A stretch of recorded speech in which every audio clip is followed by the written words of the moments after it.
Bonjour, ici Marie du Centre Ariel. Je fais une vidéo pour vous communiquer une réflexion que j'ai partagée avec une sœur de cœur dernièrement. Elle me demandait Marie-Claude, je ne sais pas si je dois réadopter un autre chien. J'ai peur que mon... Elle a perdu un chien récemment. J'ai peur que mon chien qui me reste avec moi s'ennuie. Je ne sais pas quoi faire. Qu'est-ce que je devrais faire? Parce qu'en fait, là, elle ne me demandait pas une communication animale. Elle me demandait simplement mon avis. Et en fait, ce que je lui ai répondu, c'est que pour savoir si on a vraiment envie d'adopter un animal, selon moi, j'ai pas la vérité, mais selon moi, bien humblement, si on écoute vraiment son intuition, donc ce qui vient du cœur, on ne peut pas se tromper. Parce que souvent, nous sommes influencés par notre mental qui nous dit oui, mais mon autre chien va s'ennuyer, oui, mais ça va être plus de travail, tu sais, à m'occuper des deux. Là, il me semble que présentement, on a trouvé notre petite routine à nous, on est bien. Mais là, si je prends un autre chien, je pourrais pas partir en voyage. Je pensais partir en voyage avec mon chien. Ça serait plus simple. Deux, oh non, je ne ferais pas ça. Oui, non, oui, non. Oh mon Dieu, est-ce qu'il s'ennuie mon chien? Est-ce que je devrais prendre un autre chien? Là, là, là. Et dans le fond, là, la question, c'était, est-ce qu'elle, elle a vraiment envie de prendre un autre chien? Parce que c'est une question qui est très pertinente à se poser. Donc, ce que je lui ai recommandé, encore une fois bien humblement, je ne prétends pas avoir la vérité, c'est vraiment de se poser, si possible en méditation ou en respiration profonde de quelques minutes au moins, pour faire baisser les fluctuations du mental. Parce que notre mental est plus vite que nous, hein? Il n'arrête pas de nous faire peur. Il n'arrête pas de nous faire des suggestions de peur et de protection, selon lui, pour nous protéger. Mais après, la réponse, elle est dans le cœur. Donc, se calmer, bien sûr, s'asseoir, respirer, se fermer les yeux, essayer de faire des grandes respirations ou un peu de méditation pendant quelques minutes pour calmer les fluctuations du mental et de vraiment se demander est-ce que j'ai envie d'adopter un autre chien et de pas se poser mille questions. Parce que là, elle, qu'est-ce qui s'est passé, c'est qu'on lui a offert un chiot. Est-ce que j'ai envie d'adopter le chiot? Et là, c'est sûr, un chiot, c'est super mignon, mais la réponse est quand même là.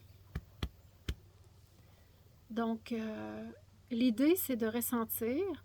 Et si la réponse à l'intérieur de nous, c'est un grand oui, ah oui, ah oui, oui, oui, oui, oui, là, le mental pourrait venir après. Mais si la première réponse, c'est oui, avec tout son cœur, on risque de ne pas se tromper, de ne pas être déçu et de ne pas regretter notre choix. Et si la réponse est oui, mais parce que là, je pense que je suis quand même bien en ce moment-ci avec mon chien, on a trouvé notre oui, mais tout à coup que nananina, oui, mais il y a quelque chose, même si on n'a pas la réponse complète, il y a quelque chose émotionnellement qui coince un petit peu. Peut-être qu'on peut attendre encore un peu, puis refaire l'exercice un peu plus tard. Parce qu'à mon avis, le cœur ne ment pas, parce que c'est notre intuition qui passe par le cœur. Le cœur ne ment pas, et si on fait l'exercice sérieusement, ça peut prendre 3 minutes. Mais moi, je vous recommande de le faire plusieurs fois. Là, c'est comme une pratique aussi. À un moment donné, on devient bon pour ressentir qu'est-ce que notre cœur nous crie, parce qu'en réalité, la réponse, elle est puissante, elle est là.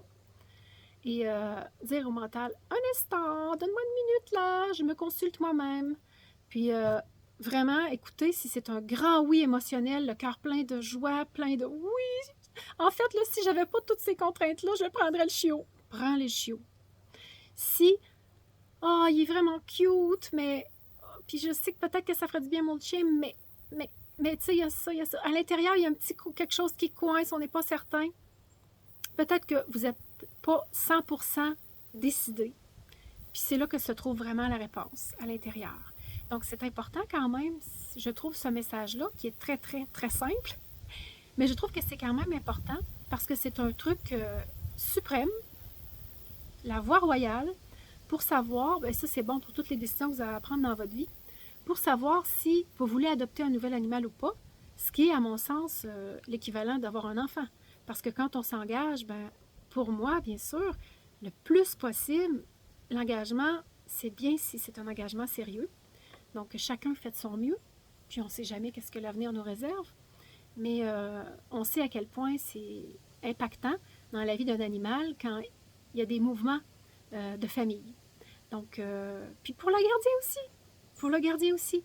S'il est obligé, à un moment donné, parce que ça ne va pas du tout, de plus demeurer avec cet animal-là dans sa vie, c'est aussi, émotionnellement, ce n'est pas nécessairement souhaitable. Donc, les meilleures décisions possibles pour la plus belle vie possible. Donc, je me permets de vous communiquer ce message-là, qui est tout simple, mais qui m'apparaissait quand même important. Puis j'espère que ça pourra vous aider éventuellement. Et si jamais vous avez eu à faire un choix comme ça, et que vous avez écouté votre cœur, et que ça vous a bien servi, vous pouvez en témoigner dans les commentaires pour aider les autres aussi. Si jamais vous avez des petits conseils à donner aux autres qui sont un peu dans un...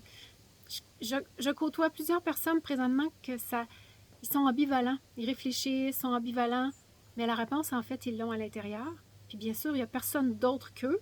Il y a ça aussi que je voudrais vous dire. Il n'y a personne d'autre que vous qui peut le savoir pour vous. Vous pouvez en parler autour de vous. Ça permet de réfléchir à haute voix, ça permet d'approfondir notre réflexion. Mais il n'y a que vous, pas vos enfants, pas votre conjoint, parce que oui, quand on vit en famille, on se consulte. Mais si, par exemple, vous savez que c'est vous qui allez avoir la charge du pitou, par exemple, ou du minou, puis que vous n'êtes pas prête, vous pouvez décider que vous n'êtes pas prête. Du moins, vous allez savoir quelle est votre position à vous dans la famille par rapport à cette adoption-là. Voilà, j'espère que ça va avoir pu vous aider. Au plaisir de se revoir dans une autre vidéo.